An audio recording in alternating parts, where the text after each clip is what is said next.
አጋጣሚ አሰሪዎቻችሁ ቢመጡባችሁሳ ያንቺ አይመጡም የሷ አው ኮንትራት ቤት አላችሁ ይሄንን በጭራሽ እንዳታስቡት ወላሂ እውነቴን ነው ምላችሁ ከተጠፍታችሁ የምትሰሩ አንድ የሆነ ቤት ከገጠማችሁ ሙሉ ለሙሉ አልጋ ባልጋ የሆነ ነገር አትጠብቁ አርፋችሁ ስራችሁን ሰርታችሁ ብራችሁን ቁጥር አድርጋችሁ አገራችሁ ለመግባት ብቻ አስቡ አላማችሁን አሳክታችሁ ማለት ነው ልንገራችሁ አንድ ነገር ማለት ነው አሁን ላይ ስራ ሊበዛብሽ ይችላል በጣም ሴትዮ ልትጮህብሽ ይችላል ሁሉም ቤት መዳሞች ይጮሃሉ ሁሉም ቤት ይጮሃሉ ጠፍተሽም ብትሰሪ መዳሞች ይጮሃሉ ኮንትራት ቤት እንደውም ኮንትራት ቤት ይሻላል ጠፍቶ አንዳንድ ቤት ጠፍታችሁ ከምትሰሩ ምክንያቱም ኢቃማ እንደሌላችሁ ስለሚያውቁ እንደፈለጋቸው ሊያረጓችሁ ያስባሉ ስፔሻሊ እናንተ ጥንካሬ ከሌላችሁ ስፔሻሊ እናንተ ልጅነታችሁን ካዩ ማለት ነው ስለዚህ ከኢትዮጵያ አዲስ የመጣችሁ እህቶቼ ይሄን ቪዲዮ ለብዙ እህቶቻችሁ እንዲደርስ ላይክ እና ሼር ሰብስክራይብ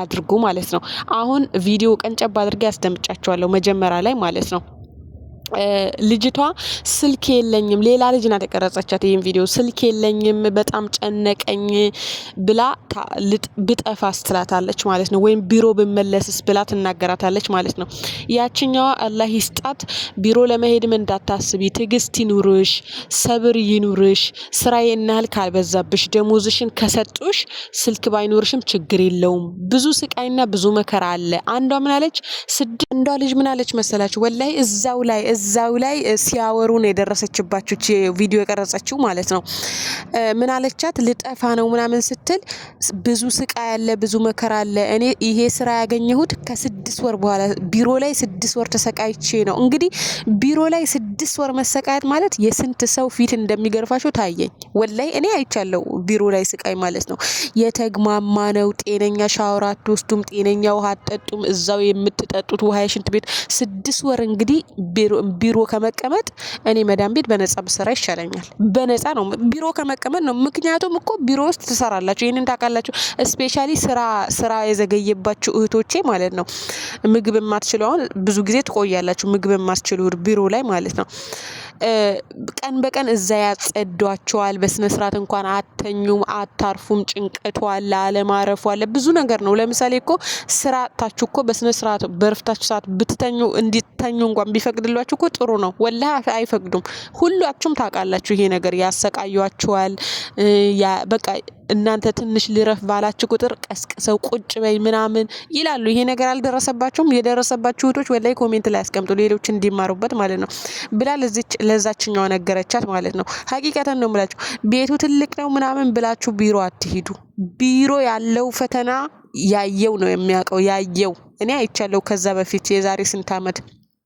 እና በጣም በርካታ ደግሞ የተሰቃዩ እህቶች አሉ ቲክቶክ ላይ ጽፉልኛል እነሱንም አያለው ቲክቶክ ላይ ደግሞ የሚመጡት የሚሰቃዩት ባለፈው ምንድነው የደረሰባት አንድ እህታችን እዩ ስራ በዝቶባችሁ ራሱ ሰላም ከሆናችሁ እኮ ጥሩ ነው ወላሂ እውነቴን ነው አንዷ እህት ምን አለች እንግዲህ ባለፈው ቪዲዮ ሰርችበታል በድጋሚ ልስራበት የመዳም ልጇ ማለት ነው ባለጌ ነገር በካሮት ካላደረግሽኝ አሰቃይቼ ነው ምገልልሽ ብላ እያስፈራራቻት በመጣች ባንድ ወሯ እያስፈራራቻት ልጅቷም ደግሞ ማድረጓን ቀጠለች ልጅቷ ታደርግላታለች በካሮት ማለት ነው ሰራተኛይቱ ማለት ነው ኢትዮጵያ ናት እና ከኢትዮጵያ ከመጣች አንድ ወሯ ነውና ከዛ ያ ነገር አድርጊ በማለት ተሰቃይታ ጉዳዩ ለሌላ ጓደኛዋ ነግራ ሌላኛዋ ጓደኛ ደግሞ ከዛ ቤት እንድትወጣ ቲክታክ ላይ መጣ ልጅቷ ምንድነው የሆነችው መጨረሻ ዲፖርት ነው የተደረገችው ወላሂ ዲፖርት ማለት ነው አያችሁ አይደል ምክንያቱም እሷም ስታደርጋት ያቺኛውም የመዳም ልጅም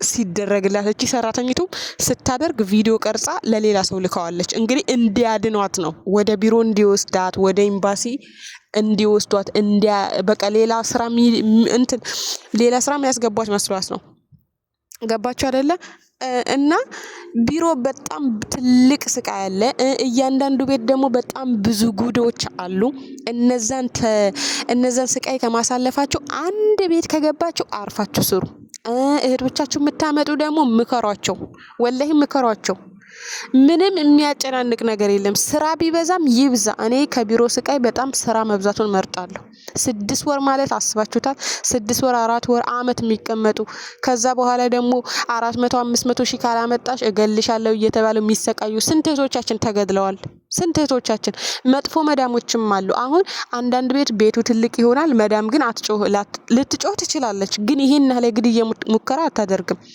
አንድ እህታችን ትላንት ነው የሰማሁት፣ በቢለዋ እጇ መዳም እጇ ላይ ቢለዋ ሰክታባት ያንን ቢለዋ ከእጇ ላይ ሳትነቅለው ራሷን ለማስመለጥ ስትሮጥ የሆነ ነገር መትቷት እግሯ ወለቀ። ይሄ ተረከዟ ማለት ነው። ቁርጭጭሚቷ ወለቀ። እንዴት አባቷ ታምልጥ? ስትጮህ አንድ ሰውዬ በሩን በርግዶ ደረሰላት። መዳሟ ደግሞ ሰውዬውንም ልጅቷንም አለቅም ስትል ለፖሊስ ተደወለ። ፖሊስ መጣ። ፖሊስ ይዟት ፖሊስ ስቴሽን ሄደ። ፖሊስ ጣባ ማለት ነው። ከዛም በኋላ ደግሞ ምንድነው የተፈጠረው መሰላችሁ? መክተቡ መጣ። መክተቡ ተደወለለት። እቺ ልጅ የ7 ወር ደሞዟ አልተቀበለችም። የተወጋቿ ልጅ ማለት ነው።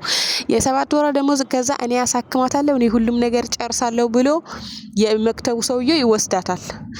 ከወሰዳት በኋላ እየገፈተራት፣ እየመታት፣ እየደበደባት ከነቁስሏ እያሰቃያት ምን እያላት መጨረሻ ላይ በጥፊ ሲያዞራት ሞተች ተባለ። ያቺ ልጅ ማለት ነው።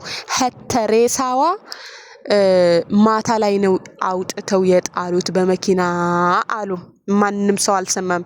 ባለፈ ሙቤቤ ነው ሲያወራው የሰማሁት ይሄ ጉዳይ ማለት ነው። እውነተኛ ታሪክ ነው እህቶቼ። አንድ ቤት ከገባችሁ መዳም ብትጮህ ትጮህ፣ ሌላ ክፉ አመል ከሌለባት፣ ሌላ ባለጌ ነገር አድርጊ ካላለችሽ፣ ሌላ ይሄ እወጋሻለሁ እገልሻለሁ ካላሉ ስራ ይብዛ፣ ወላሂ ስራ ይብዛ ማሪ። እንደገና ደግሞ 2 ሰራተኛ ያለበትም ቤት ከሄዳችሁ በተመሳሳይ ሁኔታ ስቃያችሁ ነው የሚበዛው። ያቺ የነበረችው ሰራተኛ ስቃያችሁን ታበዛለች። ከመዳም ጋር እናንተን ለማጣላት ትሞክራለች። ብዙ ብዙ ብዙ መከራና ስቃይ አለ። ያለ ስልክ የሚሰሩ እህቶች አሉ። ስለዚህ ስልክ ይዛችሁ ምድርና ፎቅ ሆነብኝ፣ ስራ በዛብኝ የምትሉ ታገሱ። ስራ አይገድልም። ከባባድ ነገር ግፉ እንጂ አታንሱ። በብላት አግዙኝ፣ እርዱኝ ብላችሁ ጸባያችሁን አሳምራችሁ ስራችሁን ቀጥሉ። ደሞዛችሁ በወር ከተከፈላችሁ፣ በጣም በርካታ እህቶች ደሞዛቸው በየወሩ የማይከፈላቸው እህቶች አሉ። ወላሂ ነው የምላችሁ። ይሄንን ስቃይ ያየው የቀመሰው ብቻ ነው። አብዛኞቻችሁ ብቻ ታቆታላችሁ ማለት ነው። ሀቂቀተን አሁን ሚዲያ የወጣውን ስቃይ ብቻ ነው እኛ እየሰማን ያለ ነው። ሌላ ተገድለው የሚጣሉ በየሜዳው ብዙ መከራ የሚደርስባቸው እህቶችም እንዳሉ እንዳትረሱ።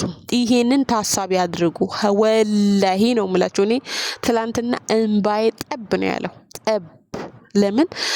በቃ እውነተኛ ታሪክ ከንጹህ ከአንድ ሸቃላ ስትሰሙ የሆነውን ነገር ቢሮ ያየችውን ሲመታት፣ ሲገድላት፣ ሲጥሏት ምናምን ያየችውን ነገር እንግዲህ አስባችሁታል። አንድ እህታችሁ እንደወጣች ቀርታለች ማለት ነው።